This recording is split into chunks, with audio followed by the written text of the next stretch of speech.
It's a cute little camera. We're here tonight with Carole Hagin, mother of the Hagins, and responsible for my wife's siblings. Carole. And your wife. And my wife, that's right. Carole, so with 7 kids, how did you how did you get kids around? Well, first thing is that they've changed the car seats. We didn't need those big old huge car seats like they have now. We had these funny little seats that hooked over the back of the front seat.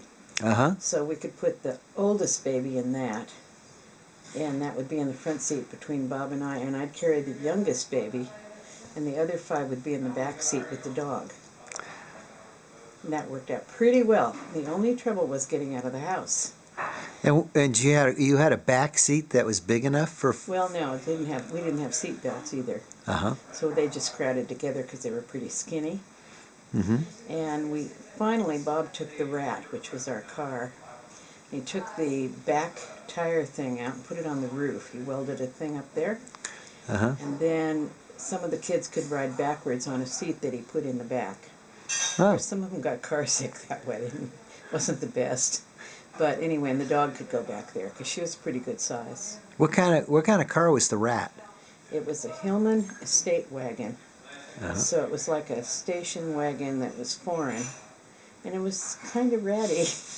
But interestingly enough, Matthew managed to sell it to some guy in England who's restoring it. That's kind of funny. Wow. And so Bob had, well, of course, there were a lot of different cars. When I first married Bob, we had an Anglia, and we only had 2 kids, so that worked out pretty well. And then he brought home one of those cars, and you might know the name of it. It opens up in the front, and it only has 3 wheels. I don't know what it was. Yeah, I forget what it is. And I think the steering wheel was on the, I don't know where the steering wheel was, but it was there in the front. And I'd have to jam the kids in that like you wouldn't believe. And the groceries. And an Isetta? It might have been an Isetta. It might have been, yeah.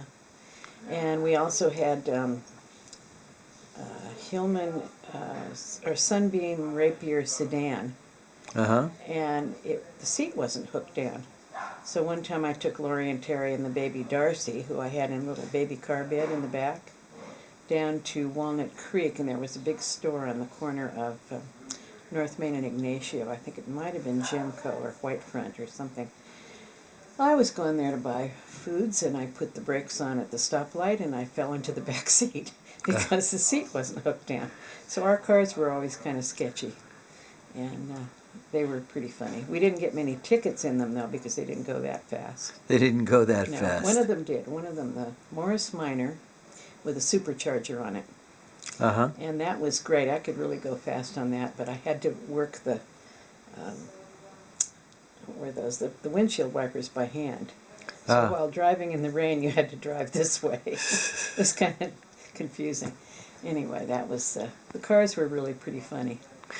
Well, that's an amazing story. So and now you drive a reliable car? I do. I have a Pontiac Vibe, which is essentially a Toyota Matrix.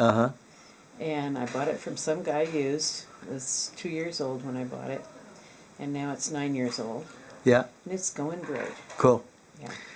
Okay, well, we're going to cut this short right now, and I just want to thank you for talking with us tonight. Cool. Okay.